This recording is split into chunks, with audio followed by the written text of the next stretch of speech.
Assalomu alaykum muhtaram Shavkat Miromonovich. Men sizga yana bir marta murojaat qilishga majbur bo'lyapman. Ijtimoiy tarmoq orqali sizga adolatni qidirib murojaat qilganimdan so'ng Angren shahar ichki ishlar bo'limi tomonidan menga tahdid boshlandi. Hozir ular ba'zi bir fuqarolarni chaqirib menga nisbatan ko'rsatma berishga xitovlar bo'lmoqda. Agar ular menga qarshi ko'rsatma bermasa, o'zlarini qamash bilan tahdid qilyapti. Undan tashqari menga ultimatum yo'llashmoqda. Ultimatumda shuni bildiryaptiki, ijtimoiy tarmoq orqali yoki bo'lmasam virtual qabulxona orqali qayerga murojaat qilishimdan qat'iy nazar, ya'ni prezidentga murojaat qiladimi yoki davlat xavfsizlik xizmatiga murojaat qiladimi yo bosh prokuraturaga murojaat qiladimi, baribir murojaatlar aylanib kelib aynan o'zlariga tushishini, o'zlariga tushgandan keyin menga qat'iy choralar ko'rishini bildirib menga ultimatumlar jo'natmoqda. Muhtaram Shavkat Miromonovich, men sizdan yana bir marta iltimos qilib so'rayman.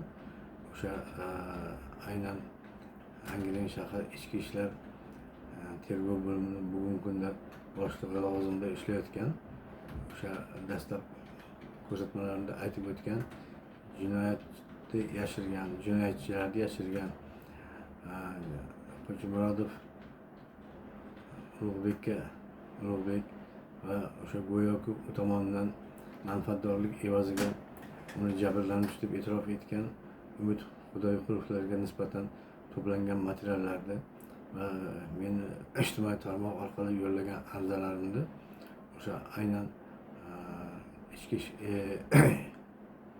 davlat xavfsizlik xizmatiga olib berishingizni so'rayman.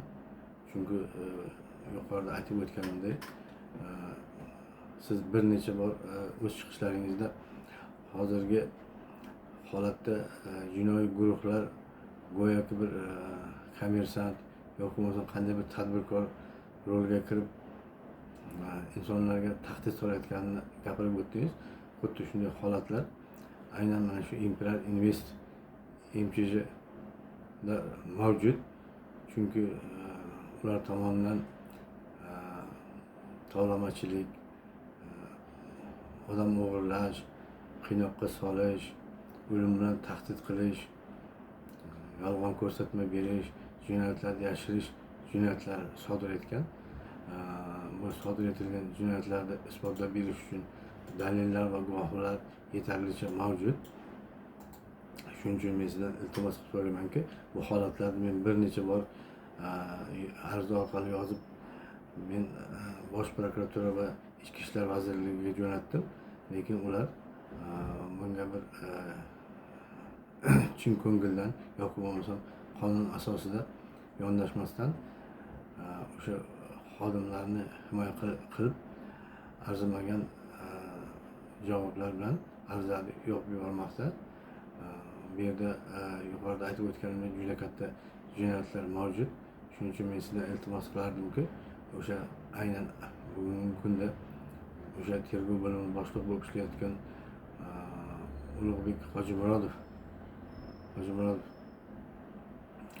ishlayotgan ichki ishlar boshqa bo'limidan o'sha barcha yig'ilgan jinoyatga oid hujjat va materiallarni hamda meni arizalarimni o'sha davlat xavfsizlik xizmatiga olib berishingizni so'rayman. Chunki bu adolat faqatgina o'sha davlat xavfsizlik xizmatida tiklanadi va ochilmagan jinoyatlar u yerda ochilishiga men ishonaman. E'tiboringiz uchun rahmat.